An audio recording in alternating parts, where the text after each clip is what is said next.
Hello, this is Wayne Rivers at the Family Business Institute. Thanks for tuning in as always. And click on our social media icon too. We appreciate that. Thank you. This week I want to talk about a story. My dad lets me run 75% of the business on any given day. So we were working with a family years ago, and they were in a process of transition from father to son. And the young man said, rather excitedly and in an encouraging way, he said, you know, my dad lets me run 75% of the business on any given day. And I was encouraged, and it seemed like he was encouraged. But he said, and this is the punchline, he said, the problem is on any given day, I don't know what 25% he's going to want to run. Well, why is that important to you? Well, I mean, it's a common problem, whether it's a family transition or just any transition from senior leadership to younger people. And, you know, whether it's dad or senior execs, they often retain that veto power. They retain that ultimate control where they get to decide, they and they alone get to decide where their attention goes on any given day. So why is that a problem? Well, two big things that I can see, three big things maybe. It's so confusing. It's so confusing. So for the young man who's in charge of running the company, who's being held accountable for producing profits and hiring and firing and all those things, it's horribly confusing.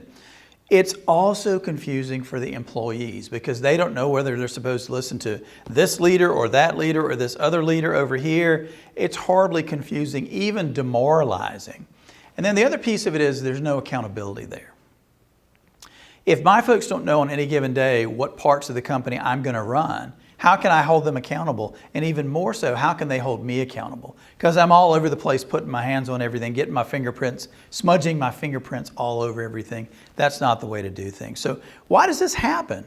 You know, we business folk, we like to think we're logical and rational in the way we behave. But this happens for just a few key simple reasons. The first thing is, it's common in closely held businesses for people to have unclear roles and therefore overlapping responsibilities. That's something we have to work on in just about any assignment, whether it's a $20 million contractor or a $500 million contractor. Roles, responsibilities, and accountability almost always comes up.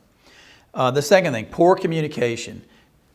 We just assume that you're going to retire and I'm going to do this, and we really don't hash it out to the degree we need to. We really need a tight script for what you're going to do, when you're going to do it, how we're going to hold you accountable, and you need that same tight script for me.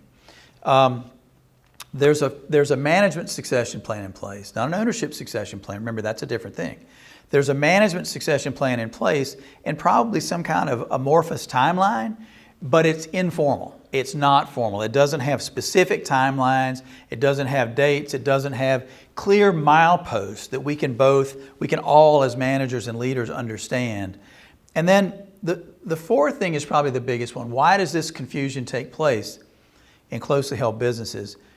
A big part of it is the lack of courage on the part of that succeeding generation. And I don't mean to be too blunt, but that's the truth.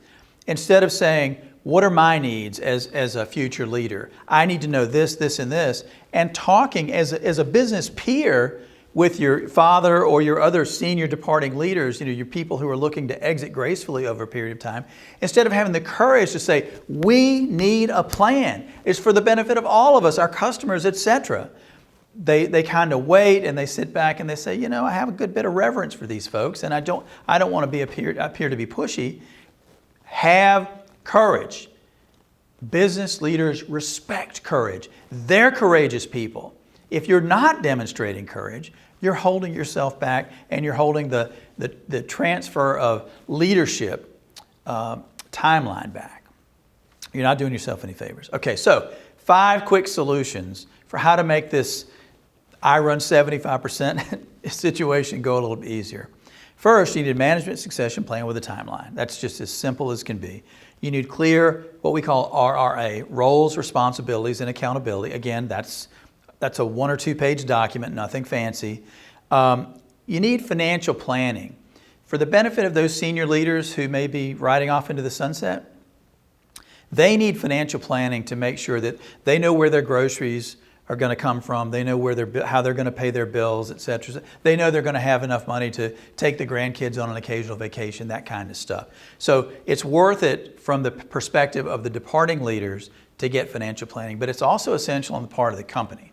I've seen a lot of exit plans, succession plans, written by advisors on behalf of the departing leaders. So they have the relationships with the CPA and the financial planners and the lawyers, and they say, okay, the planners say, what are you going to need to retire? And the departing leaders say, I need this. And they say, okay, well, the company can pay out $500,000 a year for you, it looks like indefinitely, only to find in the case of a pandemic or a recession or something like that, that kind of compensation for departing leaders is actually crippling to the company. So the departing leaders need financial planning, but more importantly, the company needs financial planning because the company has to support some of this retirement nest egg. And courage, I think I mentioned that. That's number 4. Courage is a big thing. And finally, transparent, open communication and coordination. Announcement to the team, announcement to the customers, all those things. That can be a part of your timeline. But without communication and coordination, none of this stuff happens. All right? So now what ties this all together? What process can make this go smoother for your closely held business as you consider riding off into the sunset and turning responsibilities over to your junior leaders? It's a simple thing. You hear us talk about it all the time. It's strategic planning. It just works. It works every time it's tried, if it's tried in a robust way. It's tried with a proven process. Now, I can hear what you're saying. I'm reading your mind right now. Wayne, we tried strategic planning. Oh my gosh, we tried strategic planning in 2003, and it was a disaster. And we paid a consultant $25,000, and there's a big old binder sitting on the shelf, and it's collected dust, and it didn't do anything. It didn't help us move the needle at all. Guess what? You did it wrong. You know, the first time you learned how to ride a bike, you probably screwed it up. First time you learned to hit a baseball, you probably swung and missed a lot. Same thing with strategic planning. If it didn't work and it didn't produce the kind of results that I'm saying it ought to produce, it's time for another at bat. You have to try again. And it's better to use a proven, time-tested process for proving for results rather than griping about the $25,000 manual that you have sitting on the shelf. I'd love to hear your comments. This is Wayne Rivers at the Family Business Institute. Thank you.